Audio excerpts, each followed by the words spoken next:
Sir Gawain and the Green Knight.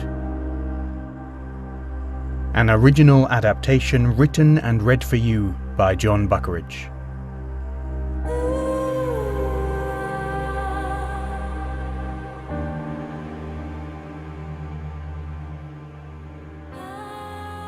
Part 16. The Cost of the Kill. Gawain stood staring at the door through which Lady Bertilac had just left. He did not understand what had just happened. He was half convinced that it had not happened and it was all a dream or some vision from the knock on the head fighting the dragon. The lady of the castle had not, would not, come into his rooms and make such advances towards him, surely. "Are you more amazed that she did it?" asked the voice in his head, "or that you said no?" Being honest with himself, Gawain wasn't sure. At a loss for what to do next, he let habit take over, and he bathed and dressed to face the day. He was moving a little better today. The stiffness and injuries of the past few months were gradually, ever so gradually, beginning to fade, but he still felt as though he'd been jousting with a castle wall, and any move he made at a pace more dramatic than a slow walk was liable to produce a full festival of aches, pains, niggles, and injuries. Moving slowly, he opened his door, and once again his body made a firm effort to leave his skin behind as it leapt.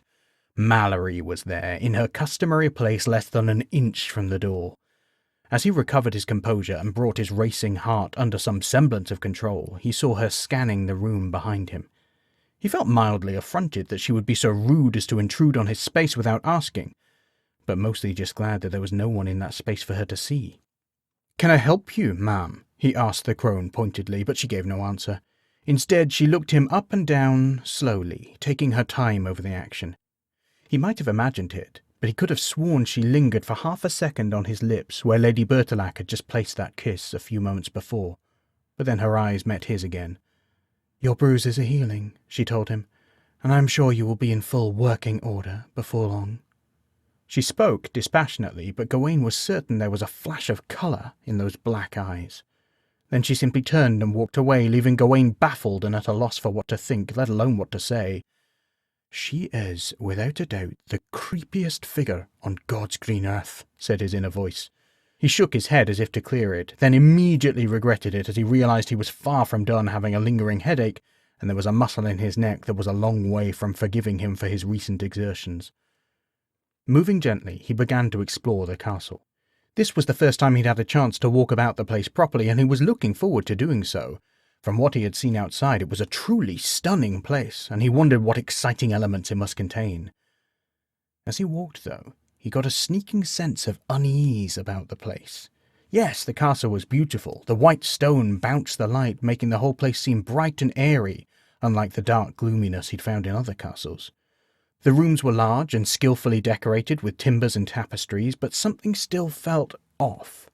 It wasn't anything he could put his finger on immediately, but walking for another 10 minutes or so, he realised what it was. Stillness. It takes a lot of people to make a castle run smoothly. Hundreds of people in a massive building require a lot of work. Far aside from the knights and lords and ladies, there are a whole army of staff that keep a castle moving. Cooks, maids, servants, attendants, guards, stable hands, wardens, washerwomen, the list goes on. There was always work to be done, so teams of workers were very rarely still. In Camelot, for example, you could not pause in even the most isolated of corridors for half an hour without being passed 4 times or more by members of staff about their business. In the last half hour at this castle, Gawain had not seen one person. "So either this castle is incredibly efficient," said the voice in his head, "or something is not quite right here." He was just in the middle of mulling this over, when a creeping sensation oozed its way across the back of his neck. Gawain felt the hairs on his arms stand up as eerie energy engulfed him, and he knew without a doubt that he was being watched. Trying to keep his calm, he subtly turned his head to face the end of the corridor, and there a dark figure stood. Mallory. "She's always keeping a close eye on you," said the voice in his mind. "A wise man might wonder why." In the abandoned corridor, so light and bright, the presence of the dark figure was strangely menacing, and Gawain felt his hands creeping for a weapon that was not at his waist.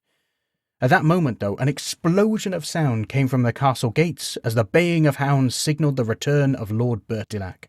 With that moment of distraction, Gawain had taken his eyes off Mallory, and when he looked back, the tiny woman was nowhere to be seen. "Definitely creepy," said Gawain to himself. Putting it from his mind, he set out to find the lord of the castle returning from his excursions. When he reached him, he found that here was the bustle of business he'd expected to see in the castle. Around Lord Bertilac was an eruption of activity. Dozens of attendants, footmen, and many others hustled around Bertilac like a whirlwind. Through it all, Bertilac stood still and smiling, the calm eye in the centre of the storm, nodding to each of his servants and calling them by name.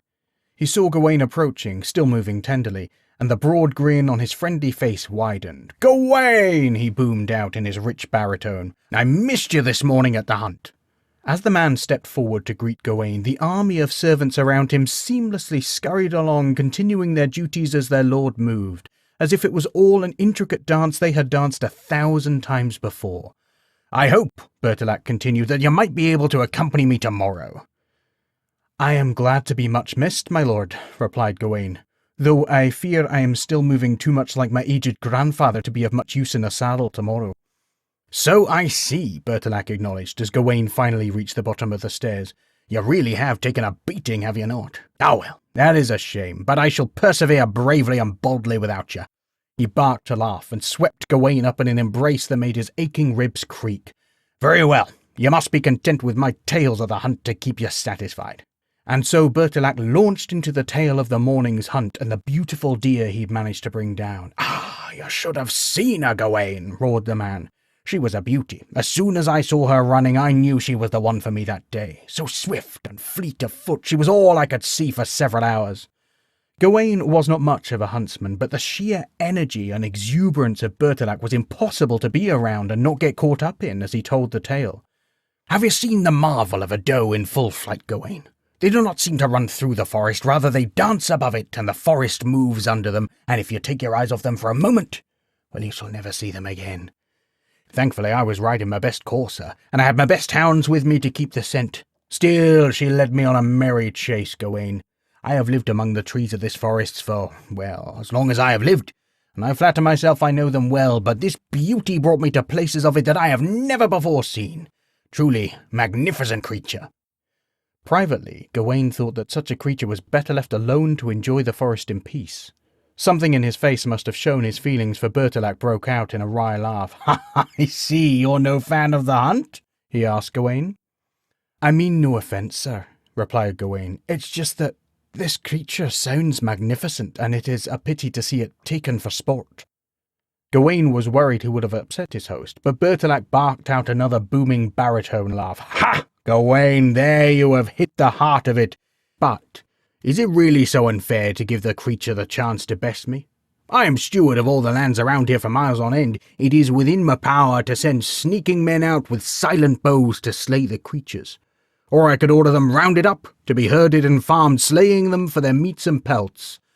But no, I offer them the power of their wits, and the chance of their own strength to evade me." "I see your point, my lord," said Gawain, "but still, this one was a rare and magical creature. To hear you tell the tale, perhaps it would have been better left to live and breed more magic into the forest." "Indeed, you may be right," replied the big man. "You may be right, but that's the choice I take, as steward of these lands, and the responsibility must also lie with me if I have done wrong. You yourself have slain magnificent creatures on your travels, Gawain. The beasts of the blighted land sound uncommon. A troll is an unusual creature. A dragon is the rarest of all. Why, I've not heard of a single mortal man who has seen one in 1,000 leagues of here, and yet you slew it." Gawain was just thinking that these kills were all done in defence or the defence of others, and opened his mouth to say as much when Bertilac went on. "Now, I know that you made these acts in the preservation of life, and I do not disagree. But the point still stands that you made a choice in the moment, and you are willing to bear the consequences of that decision. That, Gawain, is all that can be asked of a man. For me, to settle a weight in my mind, I find it all about balance. I respect the creatures within my forests. I do not overhunt them, or kill the stag in rut or the doe with child, and I do not needlessly kill without cause. Now, I've heard of some men who do not eat meat at all, and will shun it for its cruelty, and more power to their elbows. For me, I would say that if I want to eat meat, I should be ready to bring it down with these two hands of mine. and understand the cost of taking a life to preserve my own." Gawain was not wholly convinced, but then he thought over the many fine meals of meat he'd eaten, and he was suddenly aware that he had never fully thought of the cost of the kill before.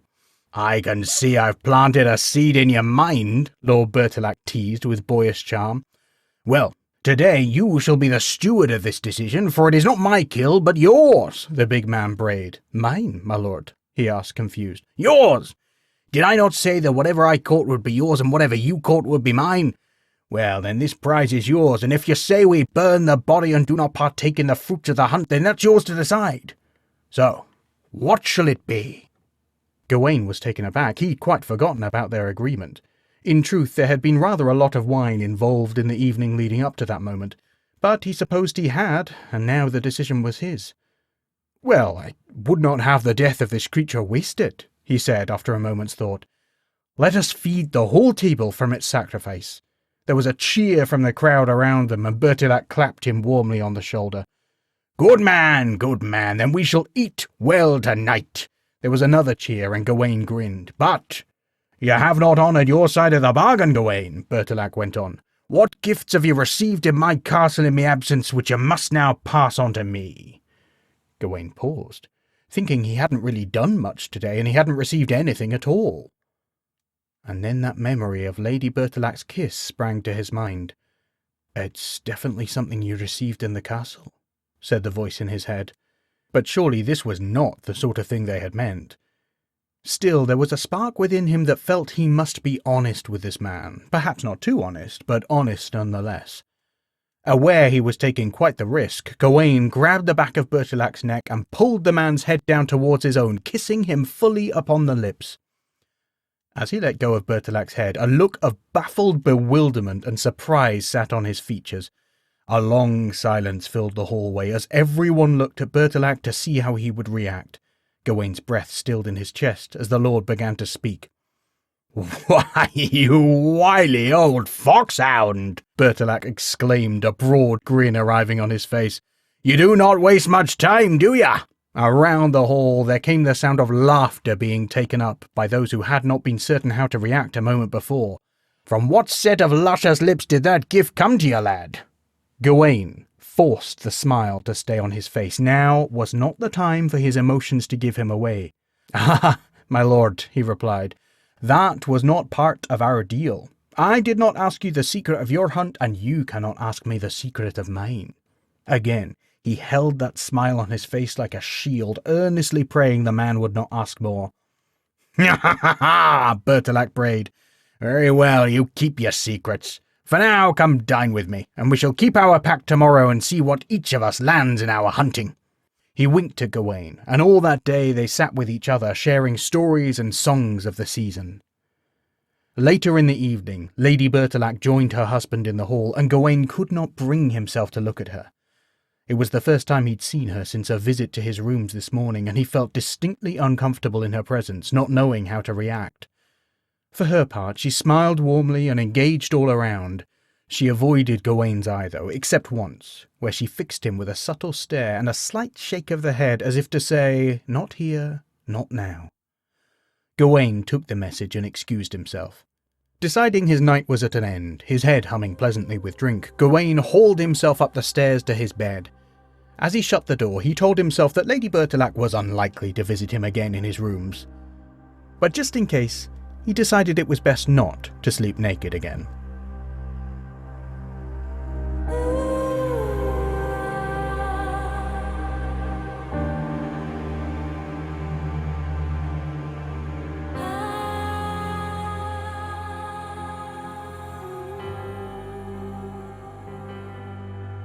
Thank you for listening. Sir Gawain and the Green Knight is a Settle Stories commission. Written and read for you by Jon Buckeridge. Story consultant was Miriam Sarin. Music was Tectonic by Saedra, downloaded via Uppbeat. It was a Parable Arts production.